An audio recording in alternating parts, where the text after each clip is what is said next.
Yang baik harus dijalankan, yang jelek yaitu dijauhkan. Maka turun temurun bukan dari baginda Rasulullah saja. Bukan keterangan ini bukan dalam arti waktu ada baginda Rasulullah saja. Sampai saat ini kalimatnya baginda Rasulullah itu berlaku. Adanya hadis al-ulama warasatul anbiya. Lah itulah karena ulama itu yang menyampaikan hal-hal yang baik dan menyuruh orang yang orang tidak berbuat yang jelek. Karena apa? Itu kalimatnya baginda Rasulullah sallallahu alaihi wasallam yang turun temurun dari mulai Kanjeng Nabi ke sahabat-sahabat ke tabi'in terus sampai ke ulama-ulama para syekh itu, sehingga nyampe ke ustadz sampai ke kita. Itu kalimatnya sama. Kita itu disuruhnya belajar adab. Di dalam adab itu, maka kalau kita mempelajari ilmu apapun dengan adab, maka ilmu itu akan cepat dipahami. Kalau sudah dipahami, maka ilmunya jadi bagus, amalnya jadi bagus. Kalau amalnya sudah bagus, maka orang itu akan menjadi bijak. Nah, umatnya baginda Rasulullah sallallahu alaihi wasallam, siapapun ulamanya, siapapun ustadznya, siapapun orangnya, kalau tidak punya adab, maka orang itu tidak akan benar. Karena adab itu adalah kesopanan. Kalau kesopanan itu sudah diterapkan di dalam hati, kalau kesopanan itu diterapkan dalam akal, maka semuanya isi daripada hati adalah kejujuran. Kalau hati kita jujur, punya kesopanan, maka anggota tubuh pun akan mengikuti kesopanan yang ada di akal dan ada di hati. Kalau hatinya kita ini rusak, pasti anggota tubuh pun kita akan rusak. Kalau hati kita buruk, maka tingkah laku kita juga buruk. Kalau hati kita ini jelek, maka tingkahnya jangan berharap sesuatu yang bagus. Contoh, hati kita hasad aja, itu akan bisa terjadi pada diri kita yang namanya bisa terjadi penyakit stroke.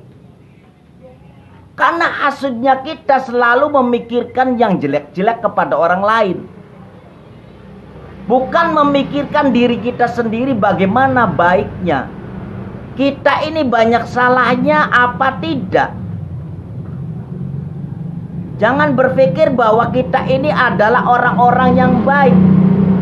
Tapi kalau kitanya sendiri adalah orang-orang yang mengaku dirinya umatnya baginda Rasulullah sallallahu alaihi wasallam, mengerti tentang adabnya, akhlaknya baginda Rasulullah sallallahu alaihi wasallam, saya yakin orang yang rasa dirinya pinter, orang mau kiai, mau ustadz, mau siapapun, maka orang itu akan belajarnya tawaduk. Orang tawaduk itu belajarnya, bahasanya merendahkan diri, bukan kitmanun. Merendahkan diri dalam apa? Dalam hal kesombongan itu tidak ada. Dalam hal ilmu itu selalu ada, tapi tidak memunculkan untuk dipamerkan. Orang tawaduk yaitu adalah orang-orang yang mempunyai kesadaran atau kesopanan atau adab yang sangat luar biasa. Kalau tawaduknya ketemunya dengan orang-orang di antara ketemu dengan masyarakat atau kita di lingkungan masyarakat yang lagi berkumpul, maka orang yang berilmu itu, yang tawaduk itu tidak akan mengaku dirinya adalah orang pinter. Orang itu selalu tawaduk, merendahkan diri. Karena apa? Karena sadar mengatakan sesuatu kepada orang lain, meminteri sesuatu yang baik, lalu dikatakan kepada orang banyak, padahal di situ banyak yang ngerti, lalu jadi meminteri, itu orang itu jadi tidak benar. Tapi kalau orang-orang tawaduk akan mengatakan, tidak akan mengatakan sesuatu yang meminteri. Orang yang benar-benar dipakai adabnya, orang-orang benar tawaduk itu tidak akan menyombongkan diri. Walaupun orang itu adalah orang pinter, orang tawaduk selalu berbicara, jangan berbicara pintar atau ilmu yang meluap-luap di antara orang-orang yang bodoh. Lebih baik kita itu berbaur menjadi satu, kita melihat, mendengarkan apa yang jadi pembicaraan. Apabila yang baik maka kita ambil, tapi apabila itu sesuatu yang jelek maka jangan kita ambil ilmunya. Itu orang tawaduk itu selalu menyaring dan selalu memakai adabnya, dan selalu. Jadi umatnya baginda Rasulullah Shallallahu Alaihi Wasallam itu adalah umat yang terbaik di zaman apapun. Di sini dikatakan ada orang mengatakan Islam tidak sempurna, itu salah besar. Salah besar. Ketahuilah, di Islam, kalau Anda hanya mengenal tentang sholatnya saja, karena bagian daripada rukun Islam, manfaat dari sholat itu apa? Orang yang menjalankan sholat di dalam rumah, maka cahaya nur sholat itu akan semerbak di rumah itu dan akan tembus ke atas, dan rumah itu akan diketahui oleh orang-orang yang mengidamkan suatu kebaikan, maka menjadikan rumah itu banyak orang yang betah. Karena apa? Karena rumah itu ditempati untuk orang ngaji dan orang sholat, maka cahaya daripada itu akan tembus menjadi rumah yang berkah. Itu baru bagian tentang sholat. Kalau kita mengenal yang membawanya, Islamnya itu siapa, dan mengerti tentang yang membawanya, itu manusia yang sempurna. Manusia sama manusianya, tapi tidak sama seperti manusia biasa. Al-a'radul basyariyati la tu'addi ila naqsin fi maratibihimul aliyah. Kanjeng Nabi Muhammad betul manusia, tapi bukan manusia biasa. Kanjeng Nabi Muhammad makan betul. Kanjeng Nabi Muhammad makan entah makannya korma atau makan, yang penting makan. Kanjeng Nabi Muhammad berjalan betul. Kanjeng Nabi Muhammad berjalan karena Kanjeng Nabi Muhammad mempunyai kaki. Kanjeng Nabi Muhammad punya istri betul, karena Kanjeng Nabi Muhammad di situ dianjurkan. Kanjeng Nabi Muhammad berjualan betul, karena Kanjeng Nabi Muhammad membutuhkan nafkah.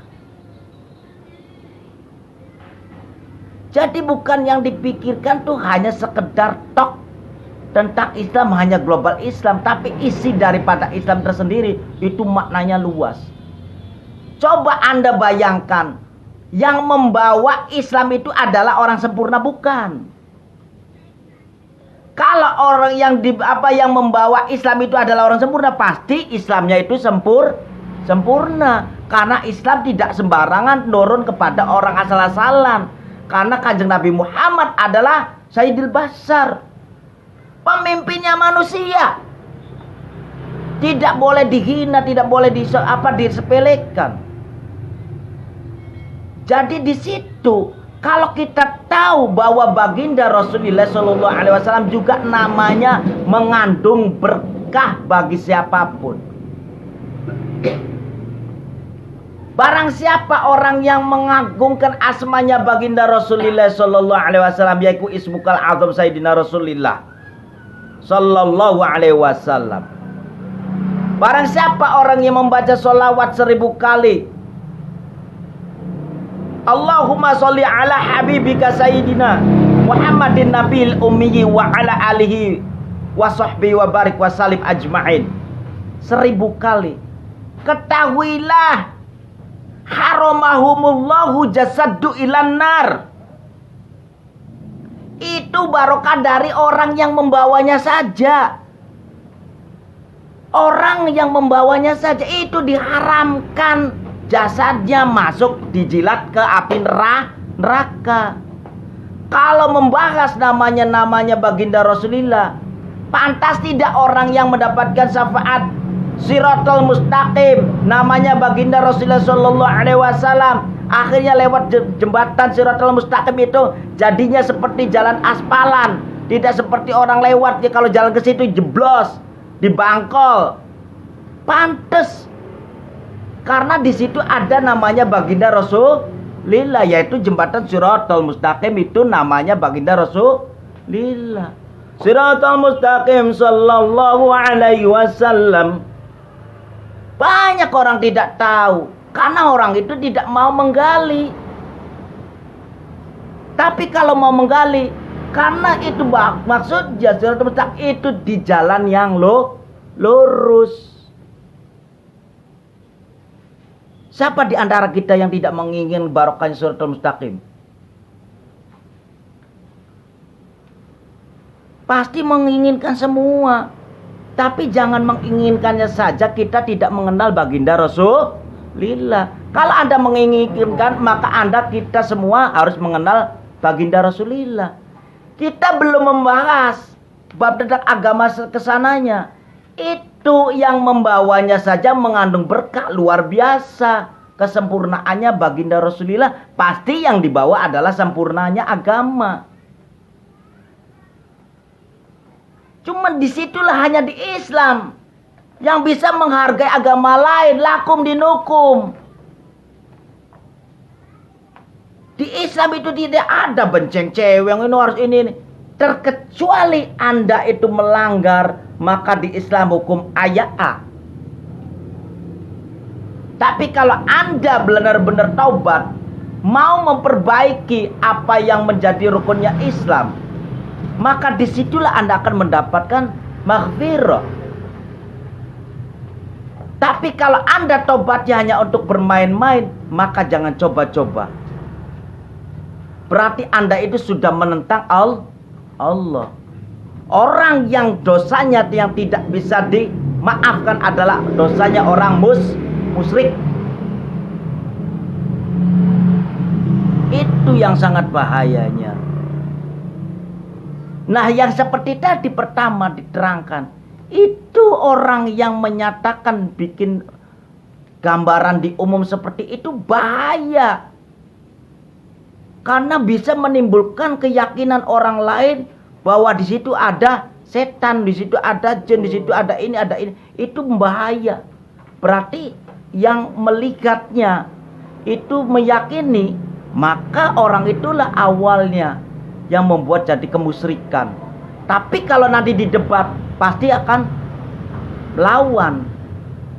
Karena apa? Mereka itu sebenarnya tidak mengerti mana ghaibiyah yang sebenarnya seperti apa. Karena mereka itu belum diberi barokahnya alimul ghaibi wasyahadah. Karena mereka itu pakainya amalia, kelihatannya memakai bahasanya Al-Quran. Yang Al-Quran itu adalah bagus, tapi hanya diambil kepentingannya saja. Al-Qurannya jarang dibaca, yang diamalkannya saja yang dibaca. Maka nanti apabila ditanyakan di kuburan, man rabbuka, pangeran kita siapa? Gusti Allah. Mang kita buka. Apa kitab sirah? Apa kitabnya Anda? Kitabnya yaitu Al-Quran. Tapi Al-Quran mengatakan, ya, orang itu kenal saya. Tapi orang itu tingkahnya tidak yang ada di dalam saya. Mau apa? Ya dipentung maning paling. No. Jangan sampai kita begitu. Lebih baik disinilah kalau Anda umatnya baginda Rasulullah, maka sadarlah. Sadari dan mau menyadari. Anda itu kalau mau mengikuti jejak atau kita mengikuti perintahnya baginda Rasulullah, maka walaupun kita sedikit ilmunya, belajarlah mencegah sesuatu yang tidak baik, dan kita menyerukan kepada orang lain untuk berbuat baik.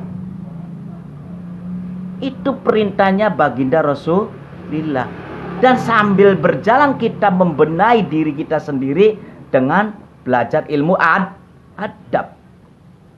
Dengan ilmu adab maka kita akan mengerti kita sendiri, mengerti kita dengan orang lain, mengerti kita menghadap Allah, menghadapi baginda Rasulullah, menghadapi ilmu, menghadapi guru, menghadapi orang tua, akan jadi mengerti. Fa insyaallah kalau kita mau belajar bersama-sama dengan caranya perlahan-lahan, ada yang tidak paham, tanyakanlah apapun. Fa insyaallah masalah bab yang kelihatan dengan yang kelihatan, kalau saya mampu pasti saya jawab. Karena apa? Karena setiap manusia itu mempunyai kelebihan dan kekurangan. Itulah ciptaannya Allah yang namanya manusia. Diciptakannya manusia namanya sama, tapi rupanya beda-beda. Walaupun kembar tidak sama, paling aneh seperti loh, hampir sama walaupun kembar. Laman pada baik, laman sama saja. Ya, belum mungkin. Nanti kemauan sama, ini sama. Wah, nanti istrinya satu dibarengan, bahaya kono. Tahun kang kembar nangis bareng bahaya nih. Itu semuanya walaupun kembar tidak sama. Semoga keterangan yang seperti ini bermanfaat dan menjadikan diri kita itu lebih mengerti tentang menjalani Islam, tentang pengalaman apa yang tadi dibahas bersama-sama. Semoga kita itu lebih baik lagi dalam menjalani kehidupan ini. Amin, amin ya robbal alamin. Alhamdulillahirabbil alamin.